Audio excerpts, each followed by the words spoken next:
السمیع العلیم من الشیطان اللعین الرجیم بسم اللہ الرحمن الرحیم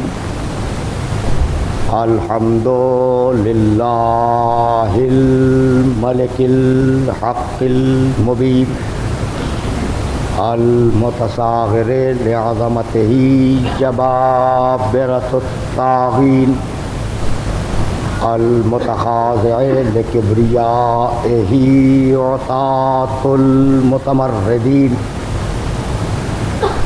المعترف بربوبیتہ سائر الخلق اجمعین والصلاۃ والسلام والتحیۃ والاکرام علی اشرف النبیین وخاتم المرسلین سیدنا و مولانا ابی القاسم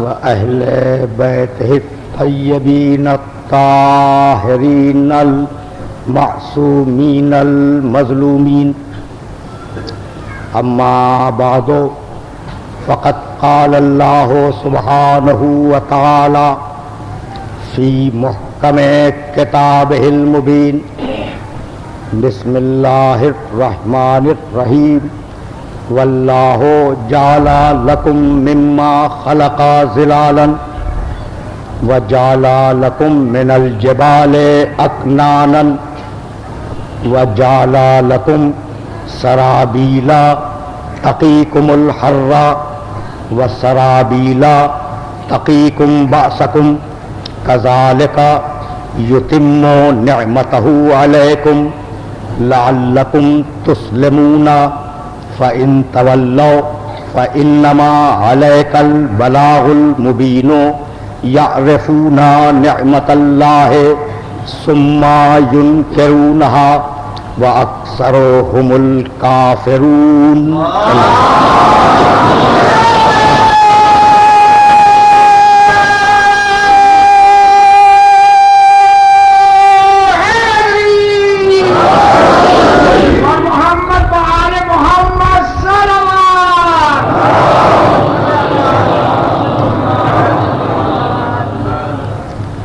عزیزان محترم، قرآن اور اتمام نعمت کے عنوان سے ہمارا سلسلہ گفتگو کل اس منزل پر رکا کہ دنیا کتنی ہی بین الاقوامی کیوں نہ ہو جائے، دنیا کتنی ہی ترقی کیوں نہ کر لے، معاشرہ اپنی بلندیوں کی آخری منزلوں تک ہی پہنچ جائے، لیکن فطرت انسانی نہ بدلی تھی، نہ بدلی ہے اور نہ بدلے گی. سبحان اللہ سبحان اللہ. تو یہ کہنا کہ بین الاقوامی معاشرے میں اسلام نے اپنی افادیت کھو دی، یہ اس لیے درست نہیں ہے کہ پہلے ہی دن پروردگار نے اس دین کے لیے یہ اعلان کر دیا تھا کہ یہ دین فطرت ہے، نہ تمہاری فطرت بدلے گی نہ ہمارا دین بدلے گا.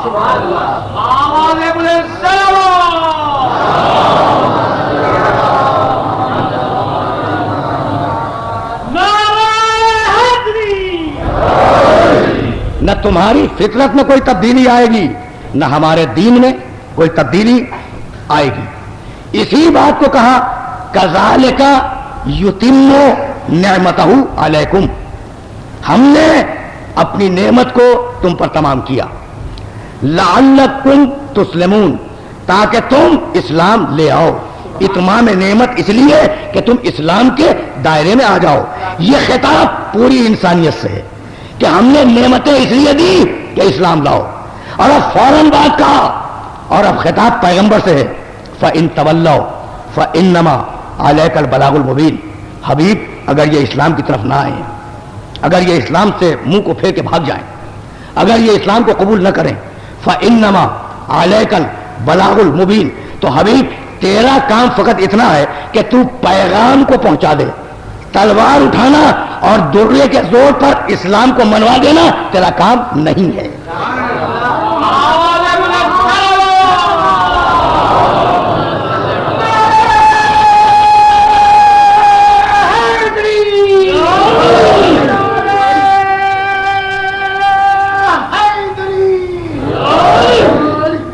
فَإِن تَوَلَّوْا فَإِنَّمَا عَلَيْكَ الْبَلَاغُ الْمُبِينُ، اگر یہ لوگ اسلام سے منہ کو پھیر لے تو حبیب تیرا کام فقط پیغام پہنچانا ہے. تیرا کام میرے پیغام کو بندوں تک پہنچا دینا ہے.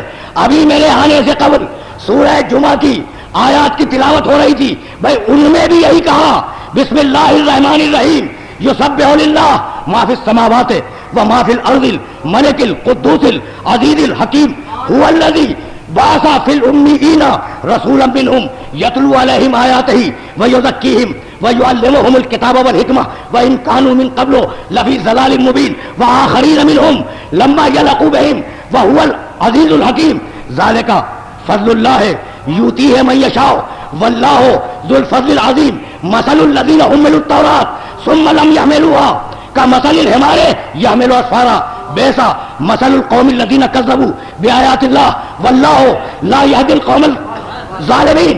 يقول يا أيها الذين هادوا إن زعمتم أنكم أولياء لله من دون الناس فتمنوا الموت إن كنتم صادقين ولا يتمنونه أبدا بما قدمت أيديهم والله عليم بالظالمين. قل بھائی یہاں تک لانا تھا، ان الموت الذی تفرون منہ فانہ ملاقیکم ثم تردون الی عالم الغیب والشہادہ فینبئکم بما کنتم تعملون.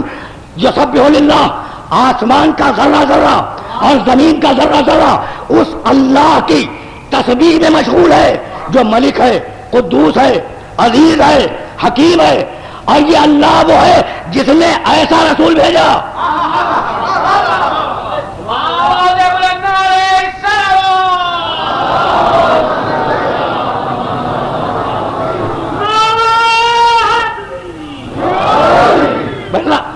آیتوں کے تیور کو تو دیکھیں بھائی. پہلی آیت سورہ جمعہ کی یسبح للہ ما فی السماوات وما فی الارض الملک القدوس العزیز الحکیم، کائنات کا ذرہ ذرہ تسبیح کر رہا ہے.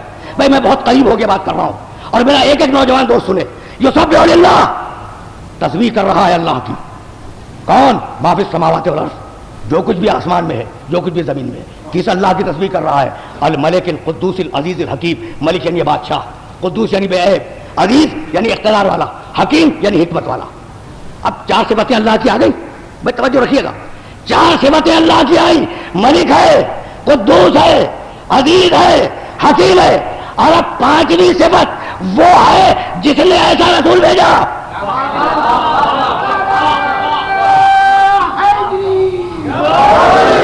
وہ ہے اللہ، وہ یہ پانچویں صفت اللہ کی. اللہ وہ ہے جس نے ایسا رسول بھیجا. تو اب میں اپنے پورے پڑھے لکھے مجمع سے پوچھنا چاہتا ہوں کہ بھائی یہ جو بات ہو رہی ہے کہ اللہ وہ ہے جس نے ایسا رسول بھیجا، یہ تعارف محمد کا ہے یا اللہ کا؟ بھائی بہت بہت توجہ رہے. اللہ وہ ہے جس نے ایسا رسول بھیجا، تو یہ تعارف محمد کا ہے یا تعارف اللہ کا ہے؟ بھائی اللہ نے محمد کے ذریعے اپنا تعارف کرایا، تو اللہ تو اپنے تعارف میں محمد کے وسیلے کا محتاج ہو، اور تم محمد سے ہٹ کے براہ راست اللہ تک جانا چاہو.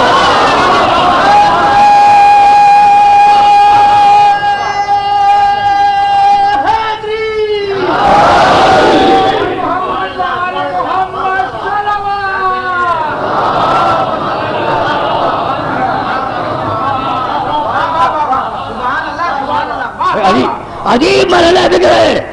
اللہ وہ ہے بھائی اندیکھا اللہ، انجانا اللہ، ایسا اللہ جسے چھوا نہ جا سکے، ایسا اللہ جسے سونگا نہ جا سکے، ایسا اللہ جو محسوسات کے دائرے میں نہ ہے.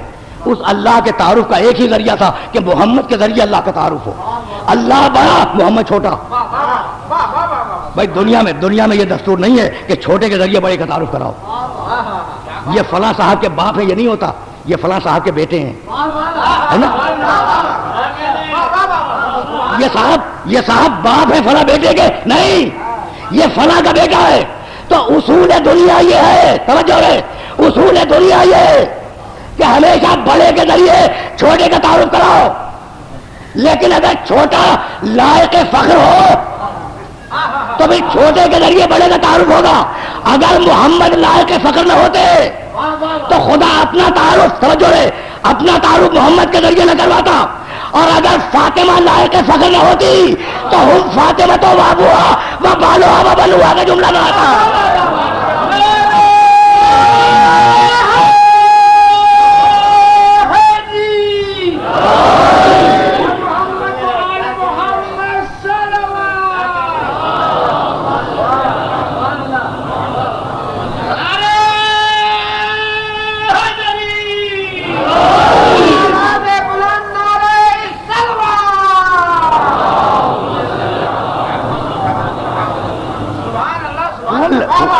والذی بعث فی الامیین رسولا منہم یتلو علیہم آیاتہ، اللہ نے امیین میں ایک رسول بھیجا، اس کا کام یہ ہے کہ وہ آیتیں سنا دے، زبردستی منوائے نہیں۔ فَإِن تَوَلَّوْا فَإِنَّمَا عَلَيْكَ الْبَلَاغُ الْمُبِينُ، تمہارا کام فقط پیغام کو پہنچا دینا ہے۔ یتلو علیہم آیاتہ، آیات سنا دو، قرآن سنا دو، قرآن ان تک پہنچا دو۔ پہلا فریضہ ختم ہو گیا بھائی، ابھی تو سورہ جمعہ آپ سن رہے تھے نا، دوسرا فریضہ کیا ہے؟ وَيُزَكِّيهِمْ، نفسوں کا تزکیہ کرو۔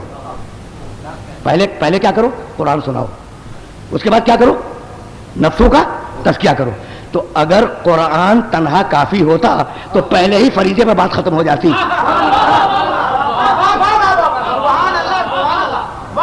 اگر کتاب کافی ہوتی تو پہلے ہی فریضے پر گفتگو ختم ہو جاتی۔ بھائی اللہ کی نگاہ میں کتاب کافی نہیں ہے، بھائی آیات سناؤ، نفسوں کا تزکیہ کرو، تعلیم کتاب دو، تعلیم حکمت دو۔ وَإِن كَانُوا مِن قَبْلُ لَفِي ضَلَالٍ مُّبِينٍ وَآخَرِينَ مِنْهُمْ، توجہ رہے۔ اور حبیب تمہارا کام فقط یہ نہیں ہے کہ ان کی ہدایت کرو جو تمہارے سامنے ہے، بھائی بہت توجہ، ان کی ہدایت کرو جو تمہارے سامنے ہے، یہ تمہارا کام نہیں ہے۔ وَآخَرِينَ مِنْهُمْ لَمَّا يَلْحَقُوا بِهِمْ، ابھی جو نہیں آئے، ابھی جو پیدا بھی نہیں ہوئے، محمد تمہارا کام یہ ہے کہ ان کی بھی ہدایت کرو۔ سورہ جمعہ ہے، سورہ جمعہ، اپنے سارے سننے والوں کو متوجہ کر رہا ہوں۔ وآخرین منہم لما یلحقوا بہم وہو العزیز الحکیم، بھائی جو ابھی پیدا نہیں ہوئے، جو ابھی ملاق نہیں ہوئے، جو ابھی آئے نہیں، محمد کا فریضہ یہ کہ ان کی بھی ہدایت کرے۔ تو محمد تو اس دنیا سے سن 11 ہجری میں چلے گئے، اور محمد کا فریضہ یہ کہ قیامت تک ہدایت کریں۔ بھائی یہی تو لانا چاہ رہا تھا اپنے سارے سننے والوں کو، اپنے سارے سننے والوں کو اسی منزل فکر تک لانا تھا۔ وآخرین منہم لما یلحقوا بہم وہو العزیز الحکیم، حبیب تمہارا فریضہ یہ کہ قیامت تک آنے والے انسان کی ہدایت کرو۔ اب محمد نے کی یا نہیں کی؟ اگر نہیں کی تو نافرمانی، اور اگر کی تو بتاؤ کیسے کی؟ تو اسی دن کے لیے کہہ گئے تھے کہ محمد ایک نہیں ہے، اولنا محمد واوسطنا محمد وآخرنا محمد۔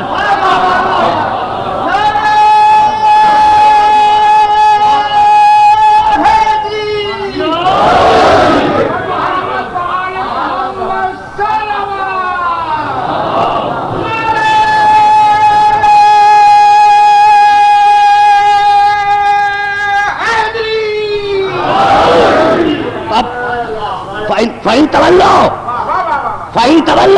فَإِنَّمَا عَلَيْكَ الْبَلَاغُ الْمُبِينُ، اگر لوگ منہ کو پھیر لیں، اگر لوگ تمہاری بات کو نہ مانیں، اگر لوگ پیغام پروردگار کو قبول نہ کریں، اگر لوگ قرآن کو ٹھکرا دیں، اگر لوگ اسلام کو ٹھکرا دیں، فَإِنَّمَا عَلَيْكَ الْبَلَاغُ الْمُبِينُ، تو حبیب تمہارا کام یہ کہ تم پیغام پہنچا دو، تمہارا کام اور کچھ نہیں ہے۔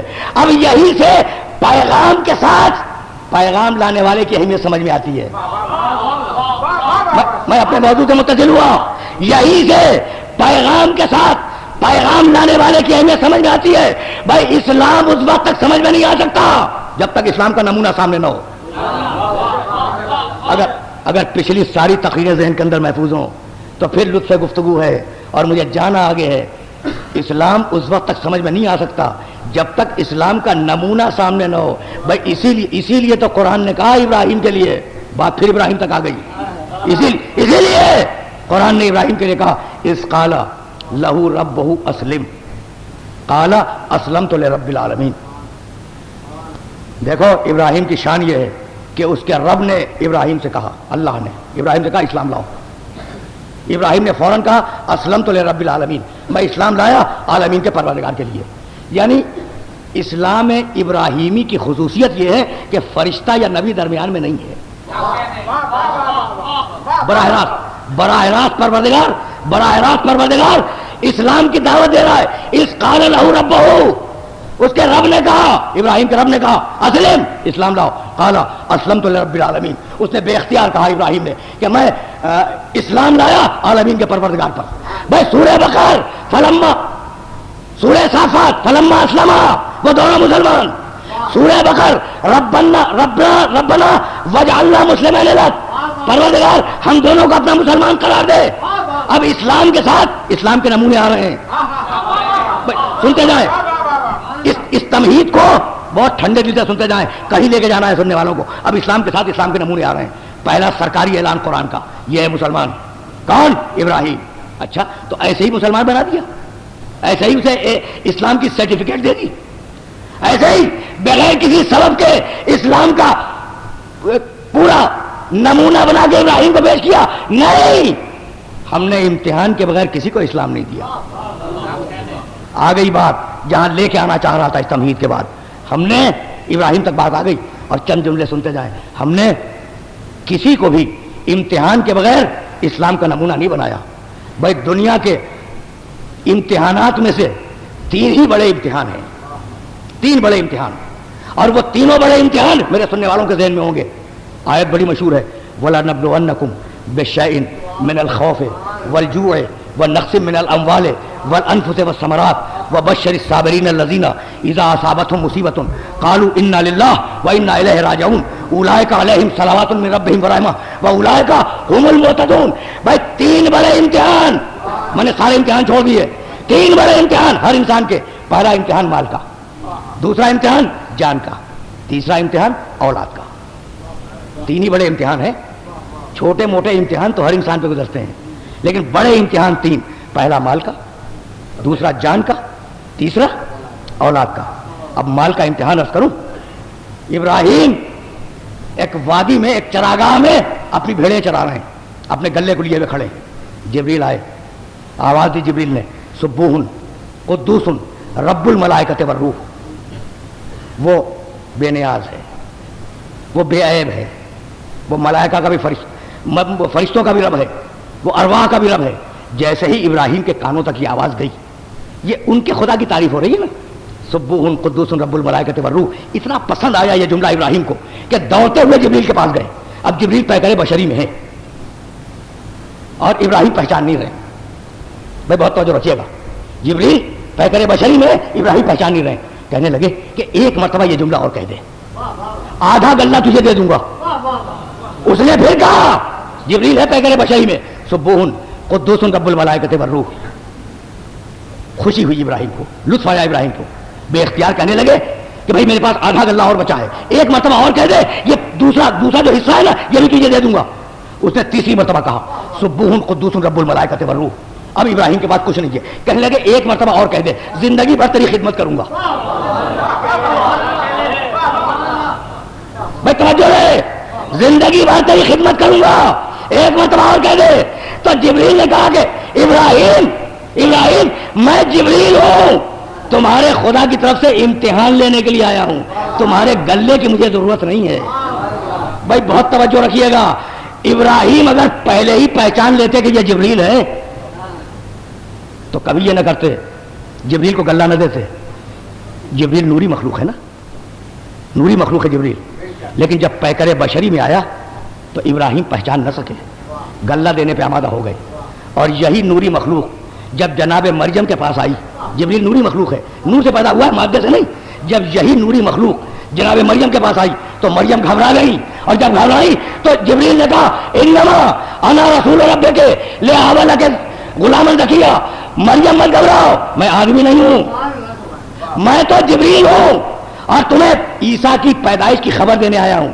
تو اب مجھے جملہ کہنے کی اجازت ہے کہ جب نوری مخلوق جبریل پیکر بشری میں آ جائے تو نہ اسے ابراہیم کی نگاہ نبوت پہچانے نہ مریم کی نگاہ عصمت پہچانے تو محمد کی نورانیت کو فاسقوں کی نگاہیں کیا پہچانیں گی؟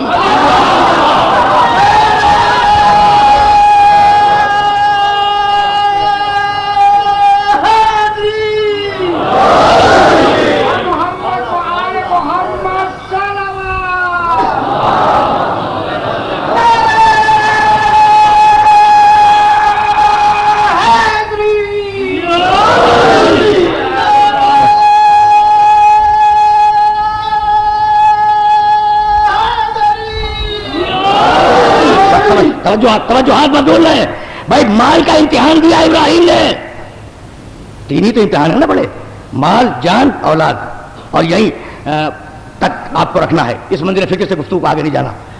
مال کا امتحان ابراہیم نے دے دیا, اور اب ایک مرتبہ جب بتوں کو توڑا اور گرفتار ہوئے تو اب جان کا امتحان دے رہے ہیں. آگ میں پھینک دیے گئے, آگ میں پھینکے گئے, آگ گلزار بنی. نمرود بھی دیکھ رہا ہے, نمرود کا لشکر بھی دیکھ رہا ہے, نمرود کے وزیر بھی دیکھ رہے ہیں, نمرود کے جو بڑے مقرب تھے نا وہ بھی دیکھ رہے ہیں کہ اللہ کا عجیب مقرب بندہ ہے یہ ابراہیم. اللہ کا عجیب مقرب بندہ ہے کہ ہم نے تو اتنی شدت سے آگ بھڑکائی اور یہ اتنا مقرب بندہ ہے کہ آگ گلزار بن گئی. اب میں اپنے سننے والوں سے پوچھنا چاہتا ہوں بھائی نمرود نے دیکھا یا نہیں دیکھا؟ آگ کو گلزار بنتے ہوئے نمرود نے دیکھا یا نہیں؟ تو پھر ایمان لے آیا؟ نہیں لایا. تو قسمیں دو ہیں, ایک وہ جو واقعاً دھوکے میں ہو, ایک وہ جو واقعاً دھوکے میں ہو, اور ایک وہ جو جان بوجھ کر گمراہ ہو. تو جو واقعاً دھوکے میں ہو وہ دیکھ کے ایمان بدل دیتا ہے, اور جو جان بوجھ کے گمراہ ہو وہ کبھی اپنی گمراہی کو نہیں چھوڑتا. چاہے ابراہیم کو آتش نمرود میں دیکھے, چاہے علی کو غدیر کے منبر پہ دیکھے.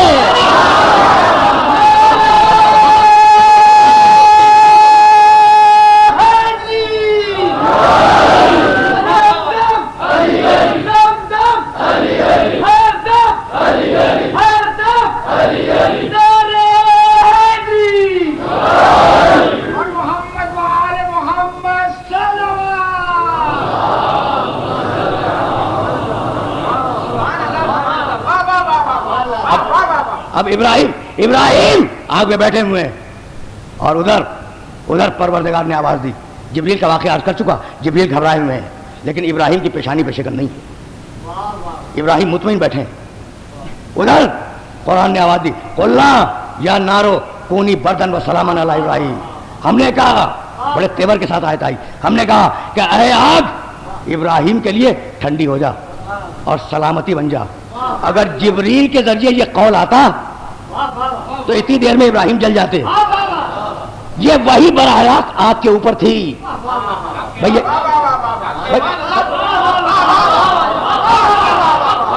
یہ وہی براہ راست آگ کے اوپر ہو رہی تھی. قلنا یا نارو کونی بردن و سلاما علی ابراہیم. آگ ٹھنڈی ہوئی, ابراہیم بیٹھے ہوئے, اور اب کہہ رہے انی ذاہب الی ربی سیادین, میں جا رہا ہوں اپنے رب کی بارگاہ میں. تو ابراہیم تم تو بیٹھے ہوئے ہو, یہ جا کہاں رہے ہو؟ انی ذاہب الی ربی سیادین. بھائی بہت توجہ رہے, لیکن میں بڑے دقیق مرحلے تک اپنے سننے والوں کو لے کے آیا ہوں, اور یہ میری مجبوری تھی, اس لیے کہ اب ہمارے وقت میں گنجائش نہیں ہے. فقط 1.5 گھنٹے, آدھا گھنٹہ آج کا اور 1 گھنٹہ کل کا بس, اور اس کے بعد گفتگو تمام ہو جائے گی موضوعات کے اوپر. تو توجہات مبذول رہے. ابراہیم گلزار بنی ہوئی آپ کے درمیان بیٹھے اور کہہ رہے انی ذاہب الی ربی سیادین, میں جا رہا ہوں اپنے رب کی بارگاہ میں, وہ میرا رب میری ہدایت کرے گا. تو ابراہیم تم تو بیٹھے ہوئے ہو, یہ جانے کی بات کیا ہے؟ کہاں جا رہے ہو؟ تو ذہاب کے معنی قدم اٹھا کے رکھنا نہیں, ذہاب کے معنی معرفت کی راہوں میں آگے بڑھنا. اگر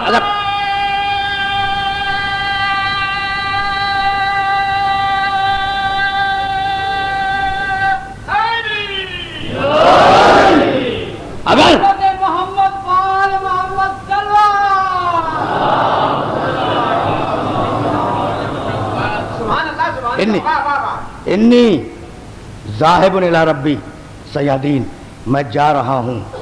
بھائی بہت توجہ رہے, میں جا رہا ہوں اپنے رب کی بارگاہ میں. ایک دعا مانگنے جا رہا ہوں. بیٹھے ہوئے ہو اور جا رہے ہو؟ کہا کہ ہاں، اس جانے کے لیے قدم اٹھا کے رکھنے کی شرط نہیں ہے. یہ جانا ذہن کا جانا ہے، یہ جانا قلب کا جانا ہے. اچھا ابراہیم تو اب جا رہے ہو بارگاہ میں، تو کیا مانگنے جا رہے ہو؟ اب ابراہیم نے کہا رب حبلی من الصالحین، پروردگار مجھے ایک بیٹا دے دے. بھائی فوراً بات کی آیت، رب حبلی من الصالحین، پروردگار مجھے بیٹا دے دے. بھائی آگ میں جانے سے بیٹے کا رب کیا ہے؟ تو بتلانا یہی چاہ رہے تھے کہ گلے دے کر مال کا امتحان دے چکا، آگ میں جا کر جان کا امتحان دے چکا، اب بیٹا دے دے تاکہ اولاد کے امتحان میں بھی کامیاب ہو جاؤ.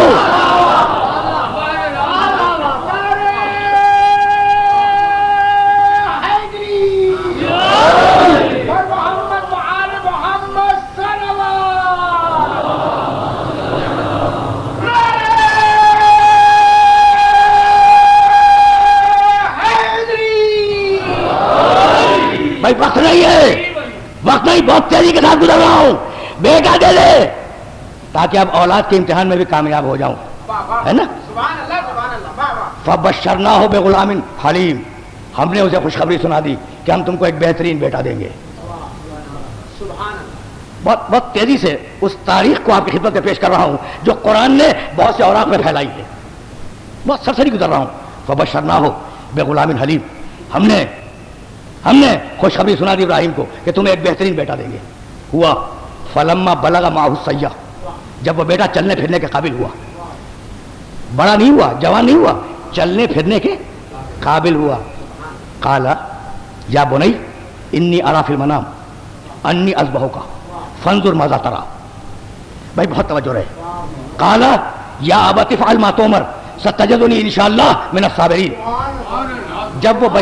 جب وہ بچہ چلنے پھرنے کے قابل ہوا، فلما بلغ معہ السعی، چلنے پھرنے کے قابل ہو گیا، تو ایک دن وہ لوگ جو قرآن فہمی کا خصوصی ذوق رکھتے ہوں انہیں متوجہ کر رہا ہوں. ایک دن ابراہیم نے بیٹے سے کہا یا بنی انی اری فی المنام، میں خواب میں دیکھ رہا ہوں. ترجمہ یہی ہے، کیا ہے؟ میں خواب میں دیکھ رہا ہوں. میں خواب دیکھ چکا ہوں نہیں، دیکھ رہا ہوں، یعنی مسلسل خواب دیکھ رہے ہے نا. انی اری فی المنام، میں خواب میں دیکھ رہا ہوں. کیا دیکھ رہا ہوں؟ انی اذبحک، کہ میں تمہیں ذبح کر رہا ہوں. یہ نہیں ہے کہ میں تمہیں ذبح کر چکا ہوں. بھائی پڑھا لکھا مجمع میرے سامنے ہے. ذبح کر رہا ہوں میں یہ امکان ہے کہ کسی وقت بھی وہی آ جائے کہ ہاتھ کو روک لو تو بچہ بچ سکتا ہے، اور ذبح کر چکا ہوں اس میں ختم ہو گیا. تو ابراہیم کا امتحان ذبح سے نہیں تھا، تمہید ذبح سے تھا، اور حسین کا امتحان تمہید ذبح سے نہیں، خود ذبح سے تھا.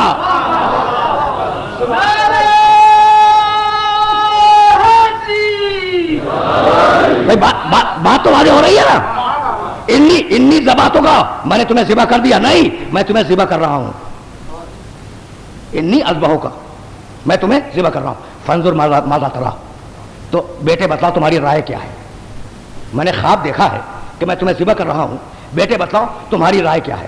اب بیٹا بولا یا ابت افعل ما تؤمر، بابا وہ کر گزریے جو اللہ نے آپ کو حکم دیا ہے، جو امر الہی ہے وہ کر گزریے. باپ اپنے خواب کو رائے کہہ رہا ہے، بیٹا اس خواب کو امر الہی کہہ رہا ہے. باپ ہو تو ویسا ہو، بیٹا ہو تو ایسا ہو.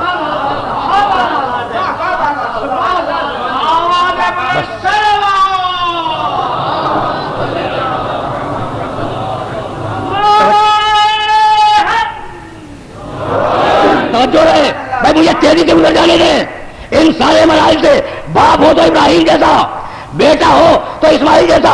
میں نے خواب دیکھا، میں خواب میں دیکھ رہا ہوں کہ تمہیں ذبح کر رہا ہوں. آج کوئی مسلمان اگر یہ خواب دیکھ لے کہ وہ اپنے بیٹے کو ذبح کر رہا ہے تو کیا یہ حکم اس پہ لاگو ہوگا؟ آج کوئی مسلمان، دنیا کا کوئی مسلمان اگر خواب میں دیکھے کہ اپنے بیٹے کو ذبح کر رہا ہے تو کیا دوسرے دن وہ اس پہ عمل کرے گا؟ نہیں. وہ نبی کا خواب ہے، یہ تمہارا خواب ہے. وہ نبی کا خواب ہے، یہ تمہارا خواب ہے. نبی کا خواب حجت ہے، تمہارے خواب کی اہمیت نہیں ہے. تو جب تمہارا خواب اور نبی کا خواب برابر نہیں ہو سکتے تو تمہاری ذات اور نبی کی ذات کیسے برابر ہو جائے گی؟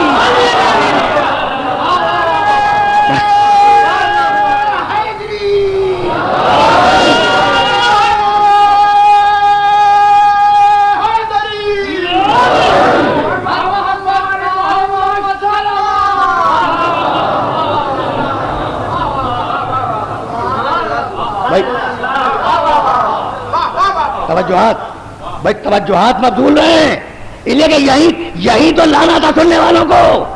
کہا یا ابت افعل ما تؤمر ستجدنی انشاءاللہ من الصابرین. بابا وہ کل گزریے جو اللہ نے آپ کو حکم دیا ہے، آپ مجھے صبر کرنے والوں میں پائیں گے. اور اب قرآن نے کہا فلما اسلم وتلہ للجبین. ہم کہتے ہیں بھائی طاقت دیکھیں، فورس دیکھیں. تب سے ابراہیم بھی مسلمان تھا، اس کا بیٹا اسماعیل بھی مسلمان تھا. کیوں دلیل آ رہی ہے وتلہ للجبین، اس لیے کہ بیٹے کو باپ نے قربان گاہ میں لٹا دیا. ہم کہتے ہیں کہ مسلمان تھا. ابراہیم نے اپنے بیٹے کو ایک مرتبہ قربانی کی جگہ پہ لٹایا. قرآن نے کہا کہ وہ مسلمان. اب میں کیا کہوں قرآن پڑھنے والوں کو کہ جو باپ اپنے بیٹوں کو روزانہ محمد کی جگہ پہ قربانی کے لیے لٹائے.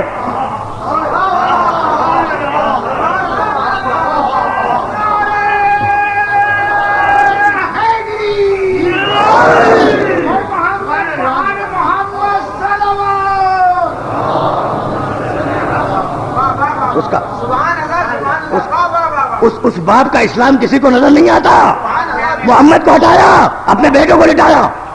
بھائی تاریخ نے یہی لکھا کہ برس ابو طالب یہ کرتے رہے کہ محمد کو ہٹایا، اپنے بیٹے کو لٹایا. کہا بھائی کیوں لٹایا، کیوں لٹا دیا؟ ہم نے پوچھا کیوں لٹایا، یہ ابو طالب ایسا کیوں کر رہے تھے؟ تو کہا بھائی بات یہ کہ مشرک محمد کی جان کے در پہ تھے. کہا بھائی محمد کی جان کے در پہ مشرک کیوں ہو گئے، یہ مشرک کیوں مارنا چاہ رہے تھے؟ کہا کہ صرف مشرک نہیں، یہودی بھی. کہا یہودی کیوں؟ اب یہ دو ہو گئے نا، مشرک بھی یہودی بھی. کہا بھائی بات یہ ہے کہ ایک مرتبہ ابو طالب اپنے بیٹے اپنے بھتیجے محمد کو لے کر شام کے سفر تجارت پہ گئے. ایک دیر پہ ابو طالب کا قیام ہوا. عیسائی راہب اترا اور اترنے کے بعد اس نے محمد کے چہرے کو دیکھا اور کہا ابو طالب یہ تمہارا کون ہے؟ کہا بھتیجا. کہا اسے دشمنوں سے بچاؤ، خصوصیت کے ساتھ مشرکوں سے اور یہودیوں سے. کہا کیوں؟ کہا میں اس کے چہرے پر نور نبوت دیکھ رہا ہوں. بس تقریر میری تمام ہو رہی ہے.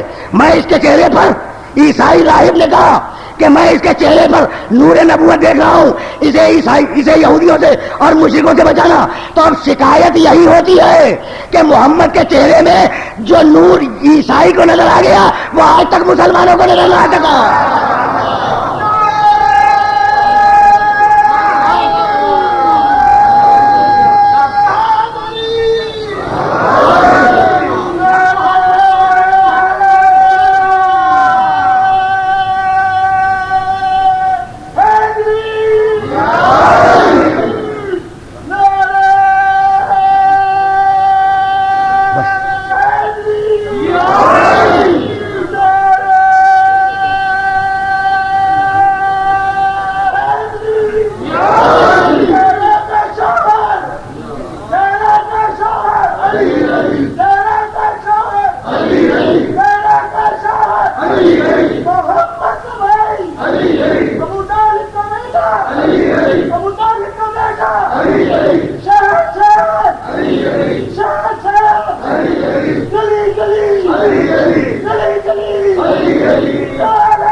تقریر تمام ہوئی، لیکن میں بڑی معذرت کے ساتھ یہ جملہ کر رہا ہوں کہ بڑے کنفیوژن میں عرض کر رہا تھا، اس لیے کہ مطالب تھے جنہیں مجھے بیان کرنا تھا، وقت نہیں تھا. اور اب گفتگو اپنے آخری مرحلوں میں داخل ہونے والی ہے. بھائی ایسا اسلام ہو تو پھر انہیں وراثت اسلام دی جائے. ایسا اسلام ہو تو پھر انہیں اسلام کی وراثت ملے. بھائی میں یہ جملہ میں کیسے عرض کروں کہ پروردگار قرآن کو آسمان پہ بھی لکھ سکتا تھا اور قیامت تک آسمان پر لکھا رہتا اور ہر انسان دیکھ کے پڑھ لیتا. کر سکتا تھا نا، نہیں کیا. براہ راست ہر گھر میں اتار دیتا. لاکھوں فرشتے ایک وقت میں ہر گھر میں لا کے لے جاتے اور جتنے افراد تھے خاندان کے ان سب کو ایک ایک نسخہ تھما جاتے. ممکن تھا نا؟ نہیں. اگر یہ ہوتا تو وہ اسلام جبر کا اسلام ہوتا. اگر یہ ہوتا تو وہ جبری اسلام ہوتا. اور پروردگار یہ کہہ رہا ہے کہ لعلکم تسلمون، میں چاہتا ہوں کہ اسلام قبول کرو. یعنی قرآن کا اسلام اختیاری اسلام ہے. اگر آسمانوں پہ لکھا جاتا جبر کا اسلام ہوتا، اگر گھروں میں قرآن اتار دیا جاتا جبر کا اسلام ہوتا. اللہ کہتا ہے لعلکم تسلمون، ہماری خواہش ہے، ہمارا جی چاہتا ہے کہ تم ہمارے اسلام کو قبول کرو. اب یہیں سے جبر و اختیار کا مسئلہ آیا. بھائی بہت توجہ رہے، بہت توجہ رہے. اب گفتگو میں زیادہ طول اس لیے نہیں ہوگا کہ سلسلہ فکر اس مقام پہ ختم ہو رہا ہے.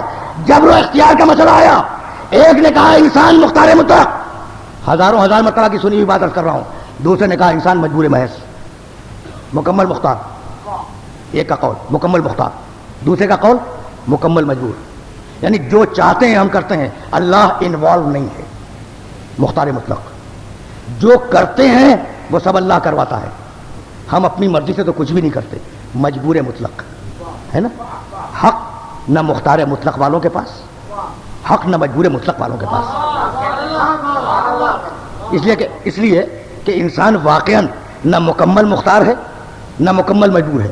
اب ہزاروں مرتبہ آپ نے سنا ہوگا کہ علی سے ایک شخص نے آ کے یہ پوچھا کہ یا امیر المومنین اتنا بتلائیں کہ انسان مجبور ہے یا مختار ہے، اور اتنا مختصر جواب دے کہ میں سنوں اور چلا جاؤں، اس لیے کہ مجھے کسی اور کا جواب دینا ہے. کہا ٹانگ اٹھا. اس نے اپنا ایک پاؤں اٹھا دیا.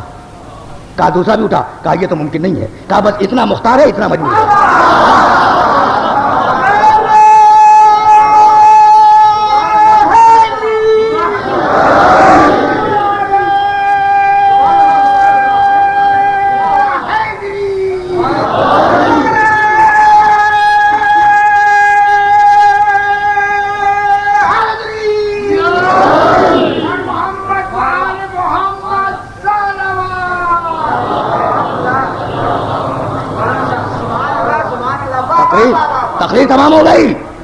تقریر تمام ہو گئی.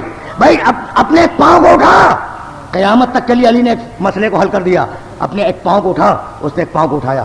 کہا دوسرا بھی ساتھ میں اٹھا دے. کہا کہ یا علی یہ ممکن نہیں ہے. کہا بس اتنا مختار اتنا مجبور.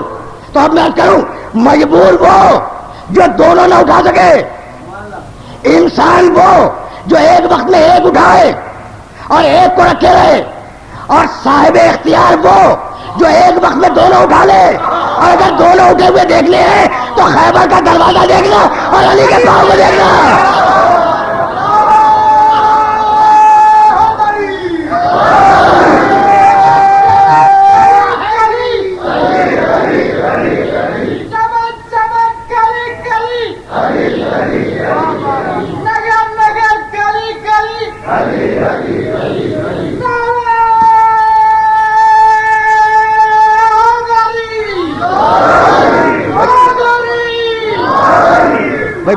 بات تو واضح ہوئی نا. جو دونوں پاؤں نہ اٹھا سکے وہ مجبور، جو ایک اٹھائے وہ انسان، اور جو دونوں ایک وقت اٹھا دے وہ امام. امام وہ نہیں جسے ہماری ضرورتیں امام بنا دیں. امام وہ نہیں جسے ہماری ضرورتیں امام بنائیں. امام وہ جو کائنات پہ مکمل تصرف رکھتا ہو، جو خیبر کے دروازے کو پھول کی پنکھڑی کی طرح اٹھائے ہوئے دو سے ہوا پہ قدم جمائے ہوئے کھڑا ہو، اور لوگ گھبرائے ہوئے آئے کہ یا رسول اللہ آج ہم نے علی کا عجیب کمال دیکھا. بھائی بہت توجہ رہے. آج ہم نے علی کا عجیب کمال دیکھا. کہا بھائی کیا دیکھا؟ کہا ہاتھ پر در ہے، ہاتھ پر در ہے، اور در کے اوپر لشکر اسلام ہے، اور اس کنارے سے اس کنارے پہ اتار رہے ہیں. بس بھائی ہزار مرتبہ سنی ہوئی باتیں، اب ان کو بیان کرنے سے فائدہ کیا ہے؟ ہوا تو یہی تھا نا کہ علی کے ہاتھ پہ دروازہ تھا. وہ دروازہ جو 40 انسان مل کے کھینچتے تھے اور کھولتے تھے اور بند کرتے تھے، علی کے ہاتھ پہ تھا نا. اور اس دروازے پر لشکر اسلام تھا.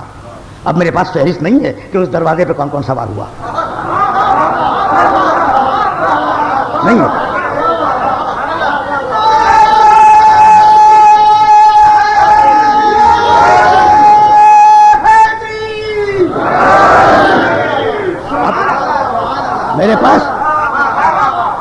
میرے پاس ایسی کوئی فہرست نہیں ہے کہ در جو ہے وہ علی کے ہاتھ پہ ہے، اور در کے اوپر لشکر اسلام ہے.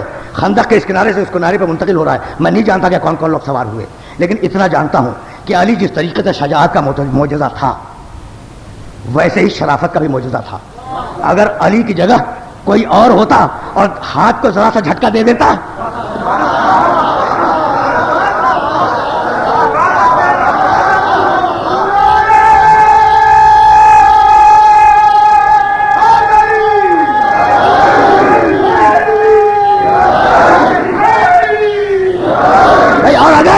اور اگر یہ نہ کرتا بھائی, یا تو یار ہاتھ کو جھٹکا دے دیتا اگر ہم جیسا کوئی ہوتا, اور اگر یہ نہ کرتا تو اتنا ضرور کہتا کہ اس ہاتھ کو اچھی طرح پہچان لو, بیعت کے وقت اسے بھول نہ جانا.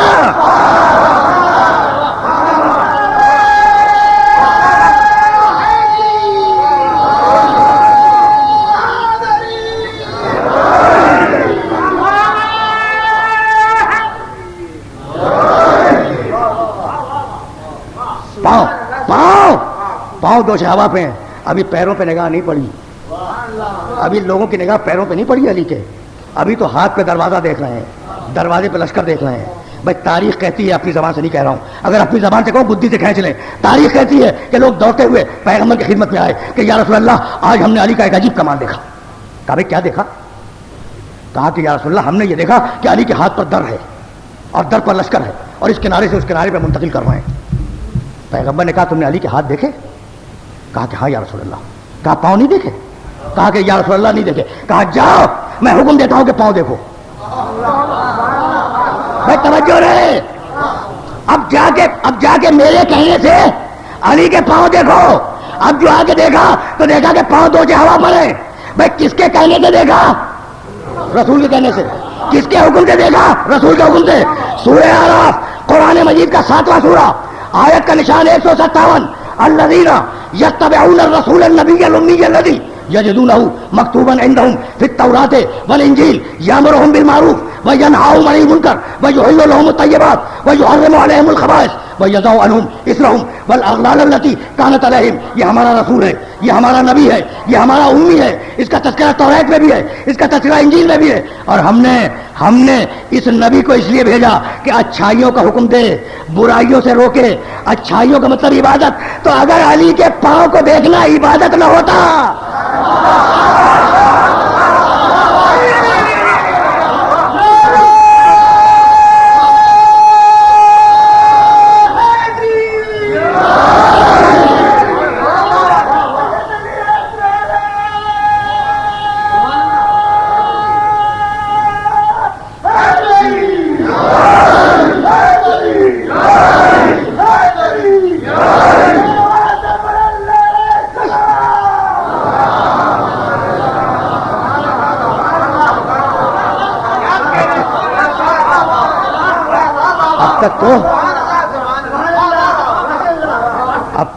اب تک ہم یہ سمجھتے تھے کہ فقط علی کے چہرے کو دیکھنا عبادت ہے.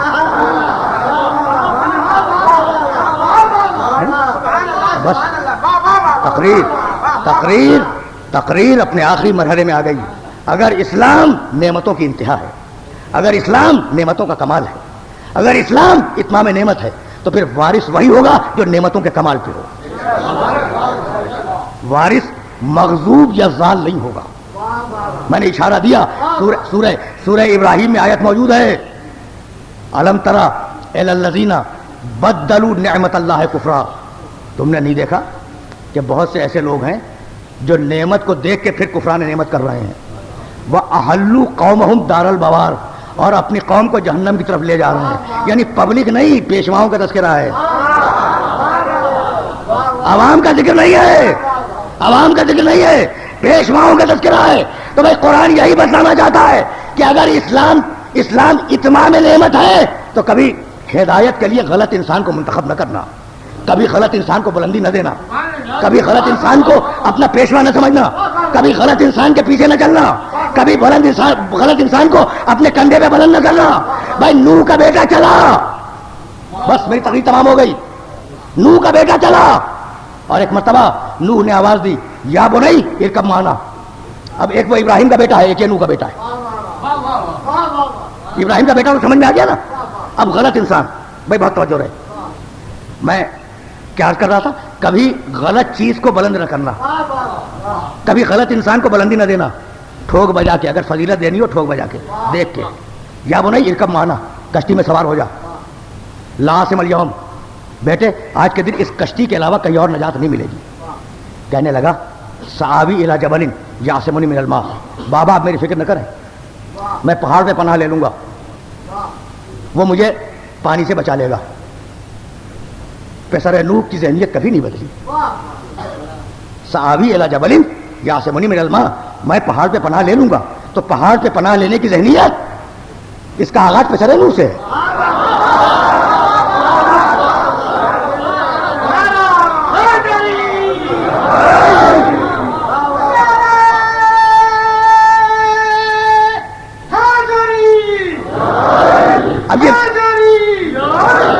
اب یہ وراثتیں ہیں نا جو چل رہی ہیں. صحابی الی جبل یعصمنی من الماء، بابا آپ میری فکر نہ کریں، میں پہاڑ پہ پناہ لے لوں گا اور وہ پہاڑ مجھے اس پانی سے، اس پانی کے عذاب سے بچا لے گا. بھائی اب میں کیسے عرض کروں کہ ادھر نوح کا سفینہ چلا اور ادھر موجیں چلیں نوح کے بیٹے کے تعاقب میں. موجیں پسر نوح کے پیچھے ہیں، پسر نوح بھاگ رہا ہے، نوح کا بیٹا بھاگ رہا ہے. میدان میں آیا، موجیں پیچھے آئیں. وادی میں پہنچا، موجیں اس کے پیچھے آئیں. کہہ چکا ہے نا کہ میں پانی سے خود بچ جاؤں گا، میں پانی سے خود بچ جاؤں گا. توجہ رہے، موجیں پیچھے ہیں. پہاڑ پہ چڑھا، موجیں اس کے پیچھے آئیں. بلند ہوتا رہا، موجیں آتی رہی پیچھے. اب پانی تو بڑھ رہا ہے. پہاڑ کی بلندی تک آیا، موجیں اس کے پیچھے پہنچ گئیں. پہاڑ کی چوٹی پہ پہنچا، موجیں وہاں بھی پہنچ گئیں. ٹخنا ڈوبا، گھٹنے ڈوبے، کمر تک پانی آ گیا، گلے تک پانی آ گیا. اور اب آخری مرتبہ نوح نے پھر آواز دی کہ بیٹے نجات وہاں نہیں ہے، نجات اس کشتی میں ہے. تو اب تو گلے تک آ چکا ہے نا، اب وہ جان رہا ہے کہ مر جائے گا. تو یہ ہلاکت جان بوجھ کے اس کا علاج نہ آپ کے پاس ہے نہ نوح علیہ السلام کے پاس تھا. بس بس اس جملے کو محفوظ رکھیے گا کہ یہ جو اب ڈوبنا ہے اور یہ جو مرنا ہے وہ جان بوجھ کے، نہ نوح کے پاس علاج ہے نہ آپ کے پاس علاج ہے. ایک مرتبہ موج سر سے گزر گئی. بھائی توجہ رہے، اب سارے سننے والوں کو متوجہ کر رہا ہوں. موج گزر گئی، نوح کا بیٹا ہلاک ہو گیا. اب میں سارے سننے والوں سے پوچھنا چاہتا ہوں کہ بھائی موج تعاقب میں چلتی رہی، نوح کا بیٹا ڈوبا، اس سے پہلے پہاڑ ڈوبا، تو یہ پہاڑ کی خطا کیا تھی؟ نوح کا بیٹا بعد میں ڈوبا، پہاڑ پہلے ڈوبا، تو یہ پہاڑ کی خطا کیا تھی؟ تو بتلانا یہی ہے کہ جو غلط انسان کو بلند کرے پہلے وہ ہلاک ہوگا، وہ مار لے.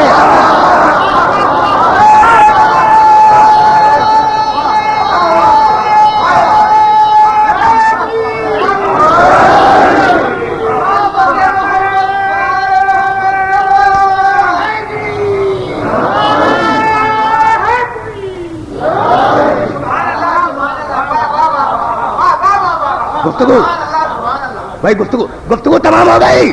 وہ ابراہیم کا بیٹا ستجدنی انشاءاللہ من الصابرین، بابا آپ مجھے ذبح کر دیں، صبر کرنے والوں میں پائیں گے. وہ نوح کا بیٹا اب ایک کمال عصمت کی منزل، ایک کمال سرکشی کی منزل. نوح کا بیٹا مجھے آپ کے سفینے میں نہیں آنا، میں تو پہاڑ پہ پناہ لے لوں گا. اور اب ایک وہ بیٹا کہ جب چلا ہے میدان کے لیے تو حسین ابن علی نے آواز دی ہے کہ فقط برز الیہم غلام اشبہ الناس خلقا و خلقا و منطقا برسولک. پروردگار اب لڑنے کے لیے اس بیٹے کو بھیج رہا ہوں جو رفتار میں، گفتار میں، شکل میں، صورت میں تیرے رسول سے مشابہ تھا. آ گئی نا بات؟ حسین کے بیٹے تک بات آ گئی. علی اکبر حسین کا محبوب بیٹا، بہنوں کا پسندیدہ بھائی، پھوپھیوں کا محبوب ترین بھتیجا. یعنی تاریخ کربلا میں یہ عجیب کردار ہے، عجیب کردار ہے. خاندان میں کام تو پڑھتے رہتے ہیں نا، اور لوگ کام انجام بھی دیتے ہیں. تاریخ کربلا لکھتی ہے کہ جب بھی کسی کو کام پڑا اکبر کو پکارا. حسین پکاریں تو اکبر کو پکاریں، زینب پکاریں اکبر کو پکاریں، سکینہ کو کوئی کام ہو اکبر سے کہیں، ابو الفضل عباس کو کوئی کام ہو اکبر سے کہیں. اکبر سمجھ میں آ رہا ہے؟ وہ اکبر عاشور کی شب آئی، ماں نے کنیز کو بھیج کر اکبر کو بلایا، شب عاشور میں آئے، ماں کو سلام کیا، خیمے میں بیٹھ گئے، ماں نے صندوق کھولا، ایک نیا جوڑا نکالا، اکبر کو پہنایا، ام لیلا کنگھی کی زلفوں میں، اور بیٹھ کر دیکھنے لگی۔ کہا اماں کیا دیکھ رہی ہو؟ کہا ایک ماں کو کیا یہ حق نہیں ہے کہ وہ آخری مرتبہ جی بھر کے اپنے بیٹے کو دیکھ لے؟ بس کہا بیٹا دیکھیے، ام لیلا کا تعلق خاندان بنی ہاشم سے نہیں ہے، ام لیلا ہاشمیہ نہیں ہے، غیر قبیلے سے بیاہ کے آئی ہیں خاندان بنی ہاشم میں۔ کہا بیٹا کل گھمسان کا رن ہوگا تو بیٹا میری طرف سے تو قربانی دے دینا، کہیں ایسا نہ ہو کہ مجھے زینب کے سامنے شرمندگی اٹھانی پڑ جائے۔ اجرکم اللہ، اجرکم اللہ، مجھے زینب کے سامنے شرمندگی نہ اٹھانی پڑے۔ کہا اماں آپ مطمئن رہیں۔ عاشور کی صبح ہوئی، حجاج ابن مسروق شعبی حسین کا سرکاری مؤذن ہے، جسے مدینے سے لے کے چلے تھے، اذانیں حسین کی جماعت میں وہ دیا کرتا تھا۔ جیسے ہی حجاج ابن مسروق کے شعبی اذان کے لیے آگے بڑھا، کوئی کنیز خیمے سے باہر آئی اور حسین ابن علی سے کہنے لگی کہ آج زینب یہ چاہتی ہے کہ علی اکبر اذان دے۔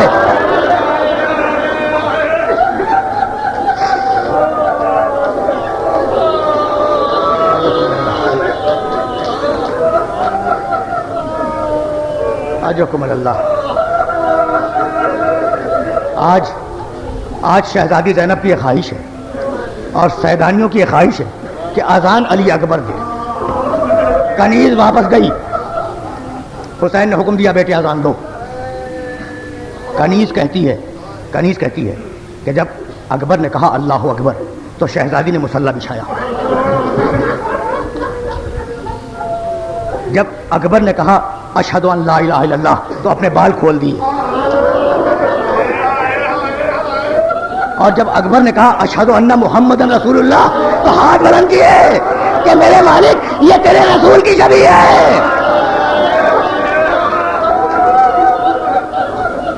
اجرکم اللہ۔ ایک موقع آیا، علی اکبر آئے، بابا مجھے جنگ کی اجازت ہے۔ بھائی حسین سے باپ، علی اکبر سے بیٹا، حسین کرسی پہ بیٹھے ہوئے، علی اکبر کھڑے ہیں، بابا مجھے جنگ کی اجازت ہے۔ اب آپ مجھے بتائیں کہ حسین جواب کیا دیں؟ جواب سنیں گے؟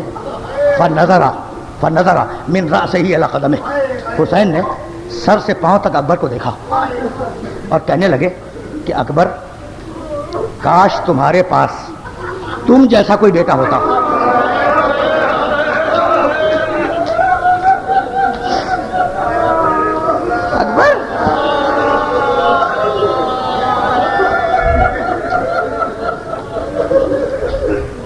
اکبر کاش تمہارے پاس تم جیسا کوئی بیٹا ہوتا اور وہ تم سے مرنے کی اجازت مانگتا تو میں دیکھتا کہ کس دل سے اجازت دیتے ہو۔ جاؤ، تمہیں اجازت نہیں دوں گا، تمہیں اجازت نہیں دوں گا۔ مقتل سے ایک جملہ عرض کر رہا ہوں۔ پلٹے سوچنے لگے کہ بابا سے اجازت ملے تو کیسے ملے۔ ایک خیمے میں گئے، ایک صندوق کھولا، فاطمہ زہرا کے ہاتھ کا بنا ہوا ایک رومال نکالا، دونوں ہاتھ اپنے باندھے۔ دوسرا کوئی باندھ دے آسان ہے، لیکن خود اپنے دونوں ہاتھوں کو باندھنا بہت مشکل کام ہے۔ اپنے دونوں ہاتھ باندھے اور اس شان کے ساتھ حسین کی خدمت میں آئے، اور اب زبان سے کچھ نہیں کہا، اپنا سر حسین کے قدموں پہ رکھ دیا۔ بس جیسے ہی اکبر نے اپنا سر حسین کے قدموں پہ رکھا، حسین گھبرا کے کھڑے ہو گئے، سینے سے لگایا، کہا اکبر آج تو تم نے رکھ دیا، آئندہ یہ نہ کرنا تمہارا چہرہ میرے نانا کے چہرے سے بجا دے، تمہارا چہرہ تمہارا چہرہ میرے نانا کے چہرے سے مشابہ ہے. اکبر یہ نہ کرنا. جاؤ جاؤ, میں نے تمہیں اجازت دی, میں نے تمہیں اجازت دی, لیکن اکبر اپنی پھوپھی سے بھی اجازت لے لینا. تمہیں پھوپھی نے پالا ہے نا, تو پھوپھی سے اجازت لے لینا. آئے خیمے میں. اب وہ علی کی بیٹی ہے, علی کی بڑی بیٹی, بڑی جلال والی خاتون ہے. کہا پھوپھی اماں مجھے اجازت ہے؟ کہا نہیں ہے. کہا پھوپھی اماں مجھے اجازت؟ کہا نہیں دوں گی. کہا پھوپھی اماں مجھے اجازت؟ کہا اسی دن کے لیے پالا تھا. مقتل کے جملے, مقتل کے جملے, اسی دن کے لیے پالا تھا. اب یہ علی کی بیٹی ہے نا, علی کی بیٹی جلال میں آ گئی, نہیں دوں گی اجازت. کیا اسی دن کے لیے پالا تھا؟ اب وہ حسین کا بیٹا ہے, کہنے لگا پھوپھی اماں نہ دیجیے اجازت, میں نہیں جاؤں گا جنگ کے لیے. لیکن ایک بات یاد رکھیے کہ جب قیامت کا دن ہوگا اور سیدہ پوچھیں گی کہ تجھے حسین پیارا تھا یا اکبر,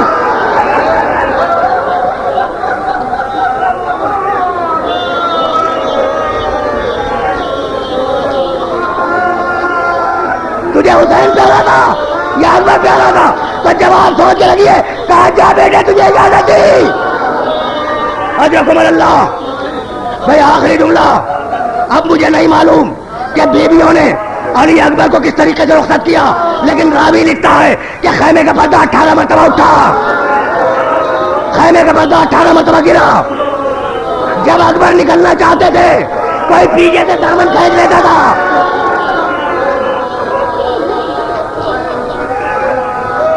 دو جملے آپ نے گریہ کیا, تقریر تمام ہو گئی.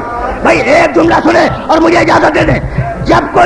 جب نکلنا چاہتے تھے کوئی پیچھے سے دامن کھینچ لیتا تھا. مقتل میں دامن کھینچنے والے کا نام نہیں ہے کہ کس نے روکا, لیکن میرے دماغ میں آیا کہ اگر کسی بڑے نے روکا ہوتا تو شانہ تھاما ہوتا. ارے یہ چھوٹی بہن کی کیا باہر نکلتا تھا کہ بھیا مجھے کیا